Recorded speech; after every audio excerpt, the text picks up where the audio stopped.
Hello everyone. तो irrigation and water resources engineering में आज हम रेनफॉल एस्टिमेशन की कुछ बातें करेंगे। ये मॉड्यूल नंबर 1 लेक्चर नंबर 3 है। मेरा नाम है शिवम पांडे। तो आइए अब स्टार्ट करते हैं। लास्ट क्लास में हमने प्रेसिपिटेशन के बारे में पढ़ा था कि कितने प्रकार के प्रेसिपिटेशन होते हैं, कितने टाइप्स के प्रेसिपिटेशन होते हैं। सिर्फ रेनफॉल ही नहीं होता जो प्रेसिपिटेशन में आता है, इवन स्नो आता है, स्लीट आता है, हेल आता है ना। They are the different things which come under precipitation. Now we will be talking about measurement of the precipitation. Let us see here, all the forms of precipitation are measured as the vertical depth of the water that would accumulate on a level surface if the entire precipitation remained where it fell.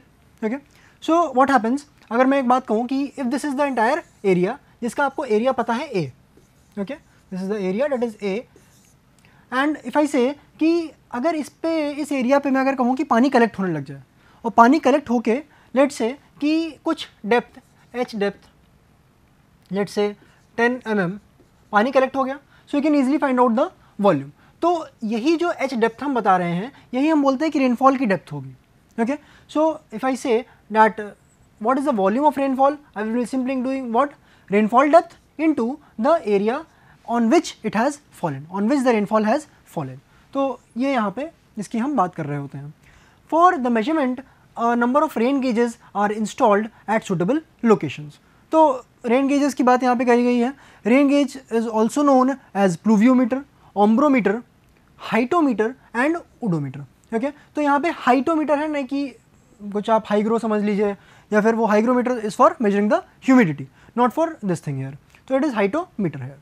तो this is how we have to start for the measurement of the precipitation. Let us now move on.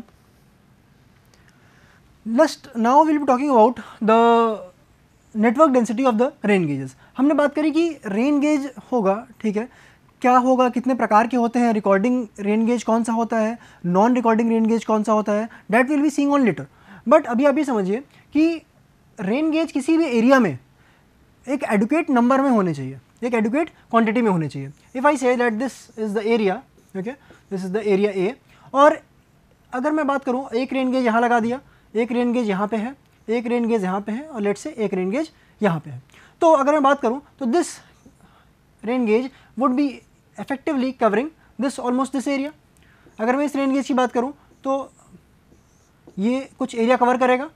इस वाले rain gauge की बात करूँ तो it will be covering some this much area. Okay, this will be measuring approximately this much area. But अगर मैं इसकी बात करूँ तो ये तो कुछ एरिया तो मेजर कर लेगा, बट ये वाला जो एरिया है आपका, this portion here, this portion will be left now blank. यहाँ के लिए एक रेन गेज की और ज़रूरत आपको पड़ेगी, because this area will be effectively not being measured when we talk about the rain gauge. Okay, rainfall intensity. Network density of the rain gauge depends upon the following factors: magnitude of rainfall, topography of the region and desired level of accuracy. अब मैं अगर बात करूँ magnitude of rainfall की, तो एक बात सोचिए अगर आप कि राजस्थान की अगर मैं बात करूँ तो वहाँ पे जो रेनफॉल है वो बहुत ही कम है. ओके, बट अगर मैं बात करूँ वहीं मेघालय की, तो मेघालय में चेरापूंजी है. So that part of India it is having a larger amount of rainfall. तो जहाँ पे मैग्नीट्यूड ऑफ रेनफॉल ज़्यादा है वहाँ आपको ज़्यादा एक्यूरेटली मेजर करना पड़ेगा, और जहाँ आपको एक्यूरेटली मेजर करना पड़ रहा है, and that time what you will do, you will be increasing the number of rain gauges. Topography of region भी अफेक्ट करता है. हिली रीजन है, ज़्यादा बारिश वाला है, या फिर कम बारिश वाला रीजन है, तो that is also affecting that portion. And next is the desired level of accuracy. अगर आपको लेट से अगर मैं कोई बहुत बड़ा एरिया ले लूँ, बहुत बड़ा एरिया ले लूँ मैं अगर, और एक काम करूँ सिर्फ और सिर्फ यहाँ पे एक रेन गेज लगा दूँ, then what will happen, the data will be reflecting only a certain portion. जो आसपास का एरिया होगा सिर्फ उसी की बारिश के बारे में बताएगा, उसी की रेनफॉल के डेटा के बारे में बताएगा, बट जो ये वाला एरिया है this will be left out. तो you will not be getting an accurate result. तो if you place one rain gauge here also and one rain gauge here also, then what will happen, तो आपके पास 3 rain gauge हैं. This is the first one, second one and the third one. तो ये 3 rain gauge जब आपके पास हो गए, then you have a better level of accuracy. तो आइए कि हम देखते हैं कि what are the different guidelines for placing a rain gauge. अगर मैं बात करता हूँ कि if this is an area और रेन गेज यहाँ पे एक मैंने प्लेस कर दिया, now what are the different guidelines that should be followed while placing the rain gauge. First is it must be surrounded by open fenced area of at least 5.5 cos 5.5 metres. यानी कि अगर मैं बात करूँ, if this is the rain gauge, okay, this is the rain gauge which is here, so you have to surround it by some fencing, जिसका area is like this, okay. इतनी fencing देने की क्या ज़रूरत है? अब मान लीजिए कोई कैटल आ जाता है, okay, if there is some cattle that can also destroy this, okay, so that should be not problem hindering the rain gauge. It should be located at a distance of at least 30 meter radius or twice the height of building or obstruction. यानी कि अगर मैं rain gauge की बात करूँ तो this is the rain gauge, तो let's say यहाँ पे कोई बिल्डिंग है, okay, let's say there is some building है और इस बिल्डिंग की हाइट है अगर मैं कहता हूँ h, in that case what will happen, if I want to tell you, then ये जो डिस्टेंस होगी ये 2 times h होनी चाहिए या फिर 30 मीटर होनी चाहिए, ओके। इनमें से मिनिमम तो रहेगा ही रहेगा, इतना तो होना ही होना है। तो ये दोनों डेटा, इन दोनों क्राइटेरिया को आपको फॉलो कराना ही पड़ेगा। Third thing, it must be installed on an open level ground free from the undulations, because अगर मान लीजिए ऊबड़ खाबड़ जमीन पे आप रखते हो रेन गेज को, then there will be problem because of the spilling और maybe let's say the water falls on the ground and then enters into the rain gauge. तो ये सब भी आपको वहाँ पे देखना पड़ता है। Let us now move on to the next slide. Rain gauge can be classified as non recording rain gauge और रिकॉर्डिंग रेन गेज। अब नॉन रिकॉर्डिंग रेन गेज और रिकॉर्डिंग रेन गेज में डिफरेंस क्या होता है पहले समझिएगा। अगर मैं बात कर रहा हूँ नॉन रिकॉर्डिंग की, तो ये टाइम के साथ रिकॉर्ड नहीं कर रहा है, ये आपको बता देता है कि हाँ भाई इतना रेनफॉल हो रहा है, but it is not telling you that अच्छा सुबह 8 से 12 कितनी रेनफॉल हुई या 12 से 2 दोपहर में कितनी रेनफॉल हुई, it is not telling you that. But यही काम रिकॉर्डिंग रेन गेज करता है, क्या कि सुबह 8 से 12 में कितनी बारिश हुई, फिर 12 से 2 में कितनी बारिश हुई, फिर 2 से 4 में कितनी बारिश हुई। This recording rain gauge will be telling you कि इस टाइम इंटरवल में what is the amount of rainfall और the intensity of the rainfall. तो अब ये रिकॉर्डिंग रेन गेज कुछ चीज़ें बता सकता है, जैसे कि इंटेंसिटी ऑफ रेनफॉल। अगर मैं बात करूँ अमाउंट ऑफ रेनफॉल, तो वो क्या होगा, आप उसको mm में बता सकते हो कि इतने mm की बारिश हुई। इंटेंसिटी को आप कैसे बताएंगे कि इतने mm प्रति घंटे बारिश हुई, ओके। अगर मैं कहूँ कि इतना, it can also, recording rain gauge also produces the mass curve also, okay. तो आगे हम देखते हैं इसको। Let us first look upon the non recording rain gauge. It is the most widely used rain gauge type in India. It only collects the rain, यहाँ पे ध्यान से समझिएगा, it only collects the rain, it does not record the rain, okay, कि कितना rate है rainfall का। It consist of a cylindrical vessel of known area having graduations on it. तो कुछ इस तरीके का रेन गेज आपके पास रहता है जिसमें आपके पास ग्रेजुएशंस, यहाँ पे मार्किंग्स होती हैं, ओके, ग्रेजुएशंस और the markings are placed here, okay. There are two types which we are basically discussing here. First is the Siemens non-recording rain gauge. ये बहुत ज़्यादा यूज़ हुआ है IMD द्वारा, Indian Meteorological Department द्वारा. And the second is the standard non-recording rain gauge, which is being presently used for the measurement purposes. चलिए एक एक करके देखते हैं. What is this first one here? It is the Siemens rain gauge. Okay, Siemens non-recording rain gauge. अगर मैं इस non-recording gauge की बात करूँ तो यहाँ पे देखिएगा, if this is the ground level, okay, तो यहाँ पे ये ओपनिंग है रेन गेज की। This rain gauge has been placed on a level ground, okay. जो इसका डायमीटर है, opening diameter, that is 127 mm, okay. Then there is one funnel here, this is the funnel. Then there is this receiver और the bottle which receives the amount of water. Now this will be actually containing the water and this will measure the amount of rainfall, okay. So ये यहाँ पे distance दे रखी है, ये ground में इतना distance नीचे ये रहता है, ओके, 50.8 mm।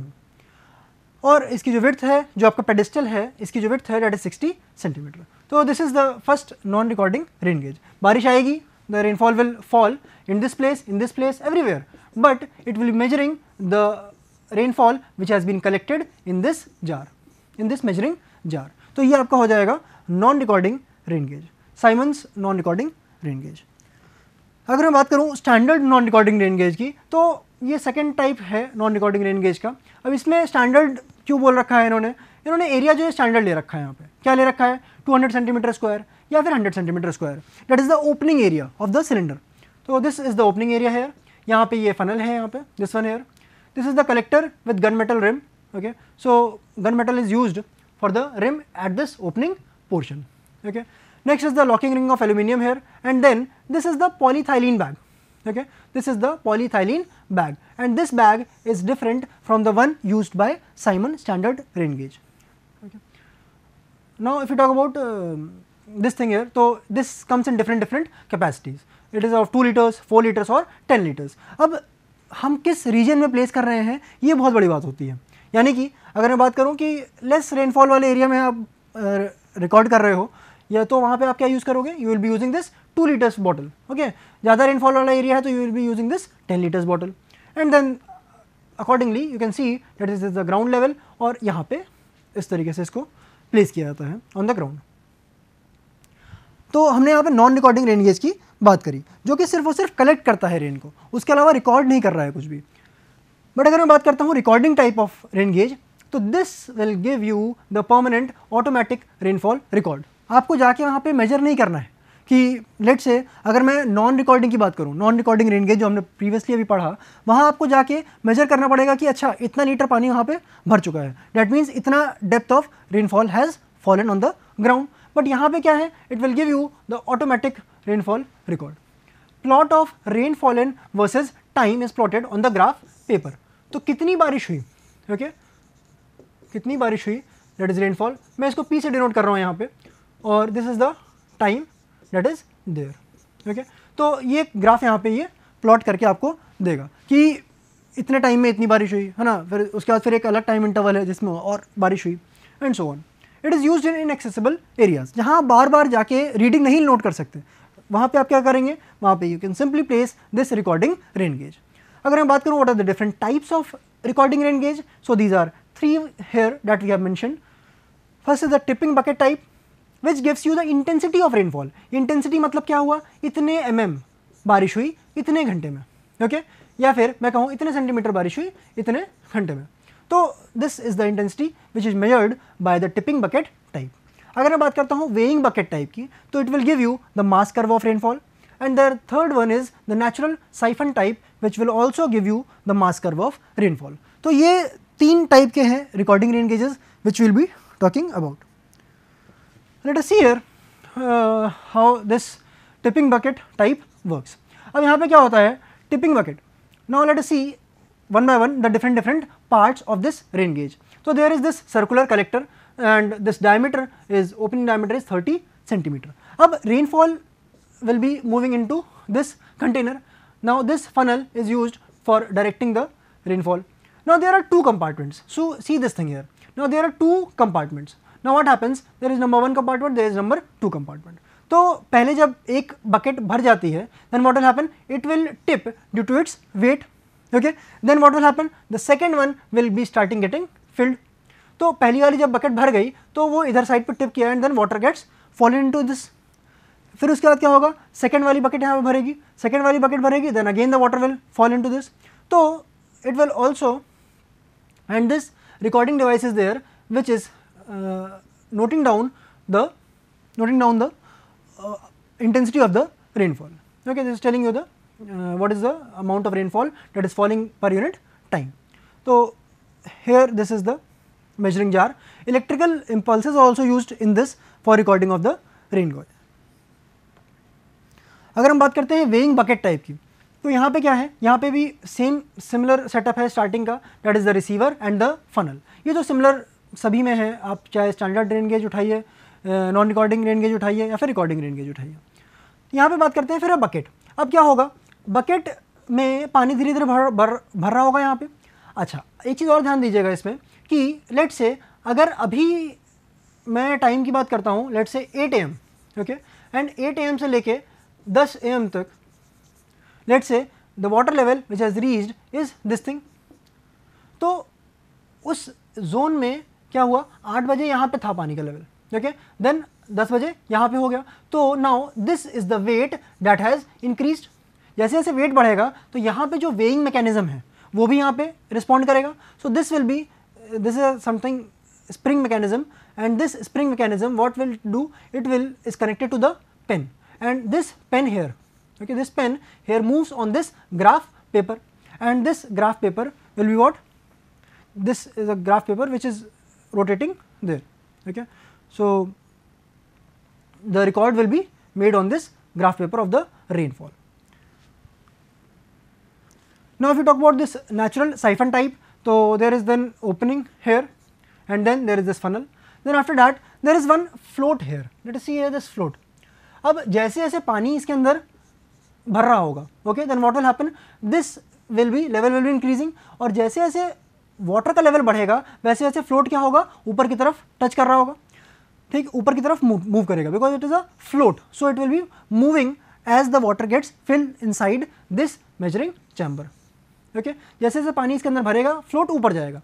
एक पॉइंट ऐसा आएगा जब this float will be touching at this point, that is ये फ्लोट जो है यहाँ से मूव करके यहाँ पे पहुँच चुका होगा. Okay, and then as it touches this top here, okay, this portion here, then what will happen, this will be tipping down and the bucket will be emptying itself. So in this case we are using this natural siphon type motion here. आगे हम बात करते हैं rain gauge network की. So IS 4987 recommends densities as follows for different. मैंने आपसे ये कहा था कि रेन गेज के नेटवर्क की अगर हम बात करें तो एक फैक्टर होता है कि टोपोग्राफी क्या है. यहाँ पे हम टोपोग्राफी की ही बात कर रहे हैं. अगर लेट से प्लेन एरिया है तो one station is given per 520 kilometre square. If we talk about the next area in region of average elevation as 1000 metre we provide one station per 260 to 390 kilometre square.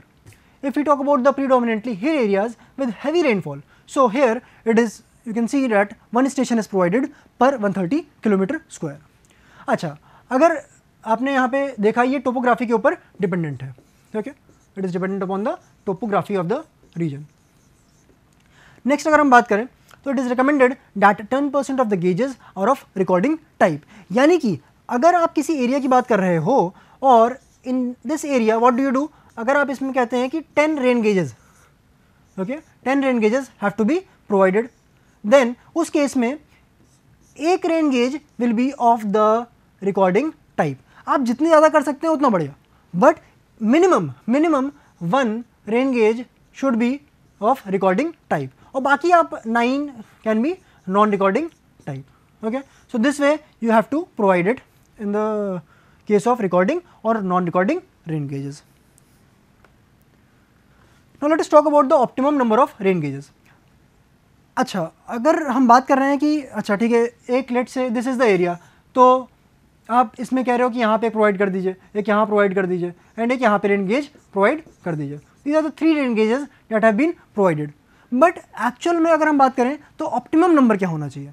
बहुत ज़्यादा provide कर देंगे तो भी उसका हमारा ही नुकसान है, क्योंकि हमें बार बार जाके रीडिंग लेनी पड़ेगी. So we should not like indulge in that practice. Okay, but अगर मैं बात करूँ इजराइल की तो सबसे ज़्यादा जो रेन गेज डेंसिटी है वो वहीं पे है. ओके, तो that is also one case. So you have to go for an optimum number कि बहुत ज़्यादा भी नंबर ना हो और बहुत कम भी नंबर ना हो, so that you can get accurate amount without the much error. So a certain number of rain gauges are necessary to give average rainfall with a certain percentage of error. ठीक, देखिए अगर मान लीजिए आपने कम rain gauges provide किए, then what will happen, there will be some amount of error. But अगर आपने मान लीजिए आपने adequate number of rain gauges provide किए किसी भी एरिया में, देन व्हाट विल हैपन, वहाँ पे जो एरर के चांसेस होंगे that will be very much lesser. Okay, now let us see the steps to find out the value of n. यहाँ पे मेरी आपसे ये गुजारिश है कि आप बस इस चीज़ को यहाँ पे ध्यान से सुनिएगा, then when we move on to the numerical part you will be better understanding this all steps. Okay, सबसे पहले आपको क्या निकालना है, अगर मैं कहता हूँ कि this is the entire area और rain gauge number 1, rain gauge number 2 और रेन गेज नंबर 3, ये are the 3 rain gauges that are there. Okay, तो you have to calculate first of all the mean rainfall over that area. तो let's say अगर इसकी rainfall में P1 और P2 and then P3, if these 3 are the rainfalls that have been recorded in these places, तब आपको क्या करना है, सबसे पहले मीन निकालना है. मीन मतलब क्या हुआ, P बार. P बार आप कैसे निकालते हैं, हमेशा किसी भी चीज़ का समेशन करेंगे और अपॉन दैट नंबर. यहाँ पे 3 है तो क्या हो जाएगा, सिग्मा P अपॉन 3, यानी P1 plus P2 plus P3 upon 3. Next you will be calculating the standard deviation. Standard deviation mean से कितना डिविएट हो रहा है उसकी बात वहाँ पे कर रहे हैं. ठीक, मीन से जो एक की वैल्यू है पी बार से P1 का जो डिफरेंस है, okay, that we will be seeing and then उसका स्क्वायर करेंगे, देन उसका रूट करेंगे, okay, and then we will be calculating the standard deviation. अभी बताऊंगा मैं आगे आपको इसको कि कैसे इसको कैलकुलेट करना है। Third part is calculate the coefficient of variation, that is CV, and CV की value it lies between 15 and 70। Usually हम CV को परसेंटेज में रिप्रेजेंट कर रहे होते हैं, okay, so this CV is measured in percentage, okay. Next is the fourth formula, that is the fourth step that you use is to find out the optimal number of the rain gauge, जिसको हमने यहाँ पे N से denote किया है। With allowable percentage error in estimation of the mean rainfall, epsilon is given as N is equal to CV upon epsilon का whole square. So this is the entire 4 steps that you have to follow so that you can find out the optimum number of rain gauges. Let us see here the formulas. ये हमने सबसे पहले step में बात करी थी। Step number 1, you have to find out the mean of the rainfall. अगर मैं कहता हूँ कि एक x1 है, x2 है, x3 है, x4 है, so you can easily find out the mean of the rainfall. जब आपने मीन फाइंड कर लिया, दूसरा स्टेप क्या था? दूसरा स्टेप था स्टैंडर्ड डिविएशन निकालना। अगर मैं बात करता हूँ स्टैंडर्ड डिविएशन निकालने की, सो व्हाट यू डू, आपके पास लेट से अगर एक डेटा P1 है, एक P2 है, एक P3 है, आपने and then one is P4, आपने एक P बार निकाल लिया, okay, that is the average value. Now what will you do, अब इसके बाद आपको हर एक डेटा निकालना है, क्या, जैसे P minus P1 minus P bar, P2 minus P bar, P3 minus P bar and then P4 minus P bar. Now what you will do, you will be simply squaring the terms. आपने इसको square किया, इसको square किया, squared this one and you squared this one. Now you add all these 4 things. Okay, तो आपने इन सभी का summation ले लिया, and when you took the summation of all these 4, okay, and then what you do, you get this value, okay, this sigma x minus x bar का whole square upon n minus 1। यहाँ पे 4 reading है, तो यहाँ पे n की value कितनी हो जाएगी, n की value will be 4 and n minus 1 will be equal to what, 3, okay. तो this is the value, you can easily find out by putting this root here, that sigma n minus 1 value. Now you want to find out the coefficient of variation, कितना vary कर रहा है। Now you will be using the standard deviation value, that is sigma upon the x बार, क्योंकि ये जो variation होगा वो कहाँ से देखेंगे आप लोग हमेशा, you will be always seeing that variation from the mean से कितना डिविएट कर रहा है वो value, okay. So that is the coefficient of variation, and then when you find out this coefficient of variation, you can simply find out by dividing this CV by epsilon. Epsilon is the allowable percentage error in the estimation of the mean rainfall, okay. So CV upon epsilon to the power of 2, you get the number of rain gauges optimum number, okay. So these are the different notation, mean of the rainfall data, n is the number of stations, sigma is the standard deviation of the data, CV is the coefficient of variation and epsilon is the allowable percentage error in the estimation of the mean rainfall. चलिए अब numerical से इसको समझते हैं, जो अभी हमने optimum number of rain gauges की बात करी।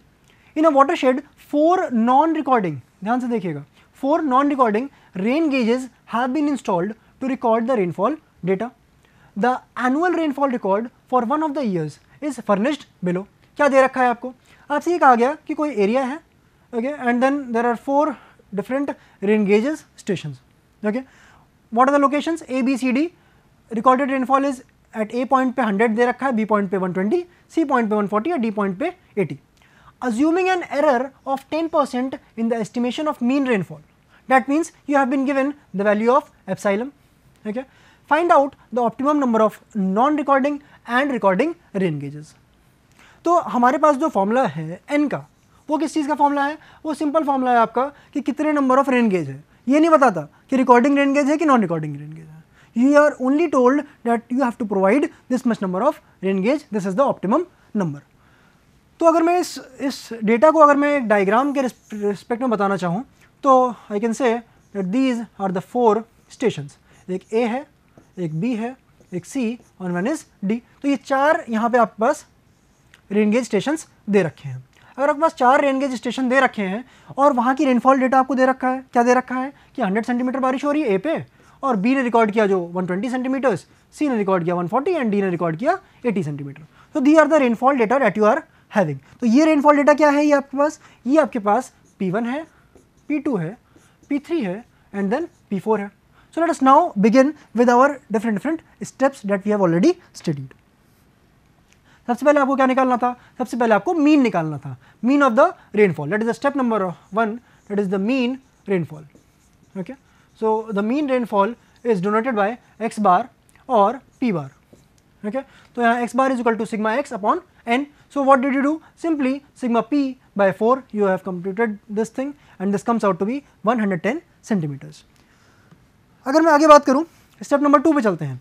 स्टेप नंबर 2 पे आपको क्या निकालना था? आपको निकालना था स्टैंडर्ड डिविएशन, कि कितना डिविएट कर रहा है, जो डेटा है वो मीन से कितना डिविएट कर रहा है, और उसको हम निकालते किस तरीके से हैं? इस तरीके से. Okay, so what do you do? x minus X bar.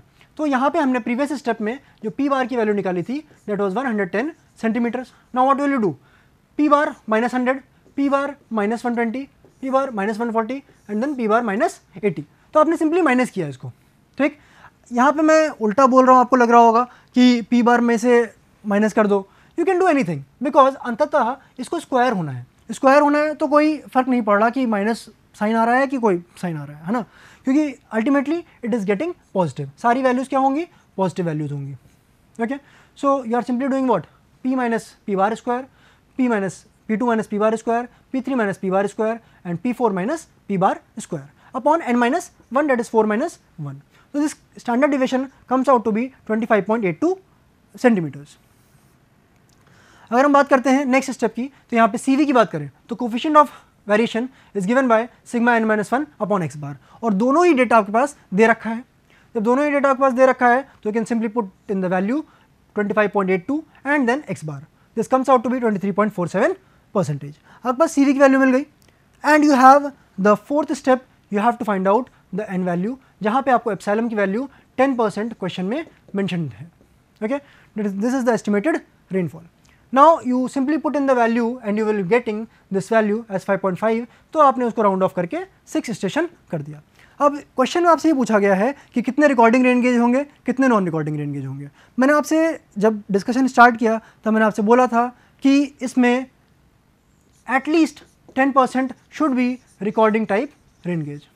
Okay, तो यहाँ पे हमने क्या किया? 6 रेन गेज थे, हमने उसमें से सिर्फ और सिर्फ एक रेन गेज एटलीस्ट हमने यहाँ पे दे दिया है रिकॉर्डिंग के लिए, और बाकी जो बचे 5 हैं those are for non recording rain gauges.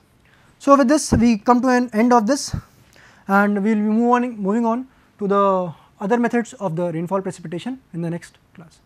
Okay. Thank you.